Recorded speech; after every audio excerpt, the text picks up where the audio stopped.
You must be tired as well, are you?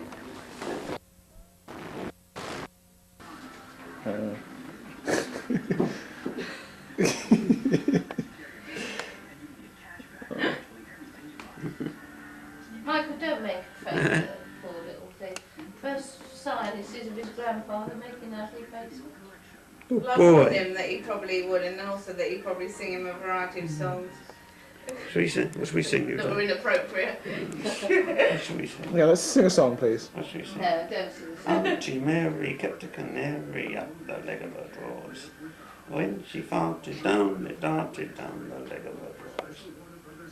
Yes, that's good, isn't it? What else should we sing, Rob? Hello? Yeah, once. Where's the jockey? No, Michael, you are not to sing those songs. Michael, stop it. He sang this in a restaurant New Year's Eve and started singing it. Why? People walked out of the restaurant because our party was making It wasn't because of me. What else should we sing?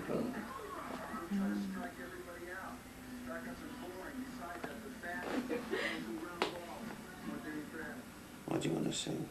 Play up, Pompey. Yeah, he's half-assed sung that to him already. Pompey, play up. Silly little bugger. You are my Portsmouth. You make me happy. Actually, I couldn't get round to doing it, but Dave, well, I didn't get to the shop, but David said we should have gone to the coffee shop to see what the smaller size. Well, you know what? Yeah, you should have done, because the problem is that he's now got a Liverpool shirt already. Oh, good. David May has bought him a Liverpool shirt. Yeah. Oh, well, I'll do So it. I said I'll that tell he you did what, need a... when I go yeah, home, yeah. I'll get one and post it to you. Yeah. I said that actually. You can get very small sizes. I bought one for somebody else's kid once. Oh, I poked my finger in my eye. Why did you do that? You know Heidi and Richard? You know Heidi and Richard? Their little boy was conceived at our wedding. Take it out. So I bought them a Pompey shirt. Take it out. I bought him a Pompey shirt. And you could get a really tiny one. He's not wearing a Liverpool shirt. Expect you will. Expect he won't. Crackers up your arse. Michael. Bang, bang, bang, bang, bang. Michael, sing nursery rhymes. She's a tiny baby. You're not to do it. I don't like it. He likes it, don't he? I don't like it. He doesn't understand, does he? No, but one day he will. No. He We'll would show him this- like them. I used to think they were funny. We'll show him this video. He used to sing them to me, didn't they? I Yeah, don't think he did when you were that small. I did, yeah. Yeah. I used to tell you stories. He used to, Bedtime story. you did actually, I remember that. Yeah. So like there's a guy on the bottom of the well called Mark yeah. Harris and everybody shits on him. Yeah, yes, a princess who couldn't be shit. Yes.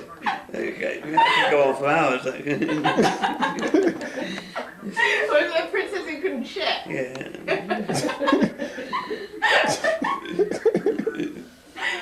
Yeah, I remember that story very well. Where did Benson go? He's over there. They're both over here. Yeah. I decided to join in whatever's going on. Benson, you're a cat. Benson, Benson. It's gone.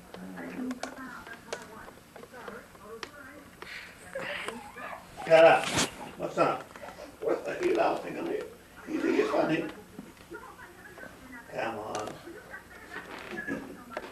What's that now? Ooh, dear. What's that, mate? What's about you? What's about you, son? He doesn't grip like babies usually do, I suppose they do. Well, he's just half asleep. Yeah. Yes, Dad. Yes, Daddy. Daddy's here. Mind you had that step, no. There was a beautiful princess who lived in a lovely castle with her father, the king, and the queen, and she had everything in the world. She was beautiful, she had riches beyond compare, but there was one thing which upset her father, the king, so much. All her life, she'd never been able to shit. So the king sent for all the most famous doctors and physicians in the world. all the wizards and the magicians, they all came and they tried. Even Reverend Cohen came and he couldn't do anything. Nobody could do anything. And the king was so upset. And he'd given up really. Then one night, a filthy old beggar man came to the gates of the castle and knocked on the door. And he asked the guard to be allowed in. And they sent him away and said, "Go away, beggar man." But the beggar man, he said, "No, let me in, let me speak to the king. I've heard the princess can't shit. Doesn't like it, does he? I can see to it." And the guard said, "Don't be ridiculous. We've had all the most famous doctors and musicians and physicians in the world. All the wizards, all the magicians, all the famous religious men. Even Reverend Cohen has been here. And nobody can do anything." And the beggar then said, "Please let me see the king. I can help." And he was so insistent, this beggar man, that eventually they took him to the king. And he said to the king, "I hear that the princess can't shit." And the king said, "Well, I'm sorry, yes, that is true, but so what can you do?" And the beggar man said, "Well, I can cure this." And the king said, "Don't be ridiculous, how can you do that? All the most famous doctors and physicians in the world have been here.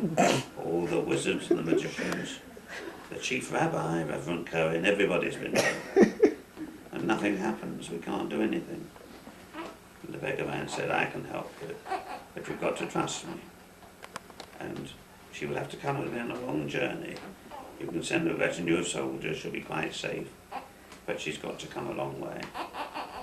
And the poor king, he was so desperate, he said, "Well, I promise that anybody that can do this, they can have riches beyond compare, and they can have the hand of my daughter, the princess, in marriage." And the beggar man said, "Well, I can do it." So the king ordered a retinue of soldiers, and they all set off with the beggar man leading the way. And they rode for several days. Deeper and deeper into the forest they went, until eventually they came to a clearing. Need to continue. And in the clearing, right in the middle, there was a well. And it was so deep, deep, deep, the well, you couldn't even see the bottom. Yes. Doesn't like this, does it? And the beggar man said to the princess, "Sit on the edge of the well and take your pants down and you'll be able to shit." And the princess said, "I've never been able to warm my hands and then." The beggar man said, "You trust me and you'll see." And so she did, and she sat on the edge of the well.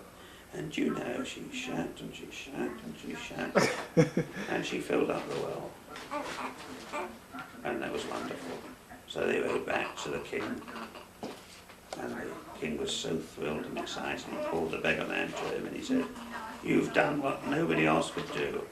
All the most famous doctors and physicians in the world, all the wizards and magicians, Doesn't like it. all the religious men, the chief rabbi, Reverend Cohen, nobody could do it. And you, a dirty, filthy beggar man, did it. Well, I'm as good as my word. You shall have the hand of my daughter in marriage, and you shall have riches beyond compare. But tell me, how is it you did it?" And the king said, "Well," the beggar man said, "Well, I took her, as you know, to this well deep in the forest, and I sat her on the edge, and she did it." And the king said, "Well, how on earth was that?" And the beggar man said, "Well, right down at the bottom of that well, there's a man lives down there called Michael Harris. Everybody shits on him.